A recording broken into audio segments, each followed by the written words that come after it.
But we begin with new revelations on the Clinton email controversy and the deadly Benghazi terror attack. Welcome to the second hour of Happening Now, everybody. I'm Jenna Lee. And I'm John Scott. A Fox News exclusive on newly released Clinton emails suggests that the former Secretary of State's team manipulated the 2013 Senate hearing on Benghazi, with the Democratic committee chairman even getting primed to bring up certain topics at that hearing.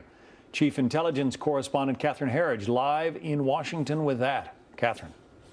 John, these emails were obtained by the group Citizens United, who is seeking records from the State Department, including emails from Chelsea Clinton as well as Hillary Clinton's closest aides. In this exchange from January 2013, Clinton's media gatekeeper, Philippe Reines, writes to Chelsea with an update on the Benghazi hearing before the Senate Foreign Relations Committee. Chelsea uses the pseudonym Diane Reynolds on ClintonEmail.com.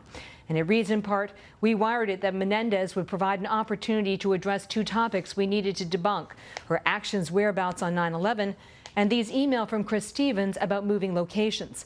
That is a reference to Ambassador Chris Stevens, who was one of the 4 Americans killed in the 2012 terrorist attack, along with Foreign Service Officer Sean Smith and former Navy SEALs Ty Woods and Glenn Doherty, who died defending the CIA base. The first question at the hearing from Senator Menendez covered both topics. Can you give us your insights on the decision-making process regarding the location of the mission? And as part of that, can you also, in your response, you touched upon it in your opening statement, but what actions were you and your staff taking the night of September 11th and into September the 12th? Well, first, you're right, Mr. Chairman, that there was an ongoing discussion.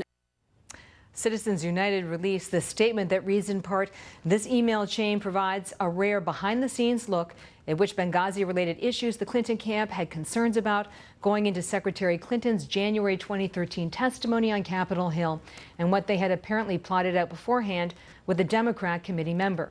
We also asked the Clinton campaign and the senator's office this morning if there was coordination between the two groups in advance of the hearing, what was meant by this term wired, and how these emails are consistent with the principle of independent government oversight. And if we do get a response, we'll, of course, update our reporting, John. I don't know if you can answer this, but in your experience, how unusual is it for a Senate committee or senators to get briefed or, get information ahead of time from the person they're going to be questioning? Well, I don't think I can really speak to that. What I can say is that it is unusual to see something like this in black and white.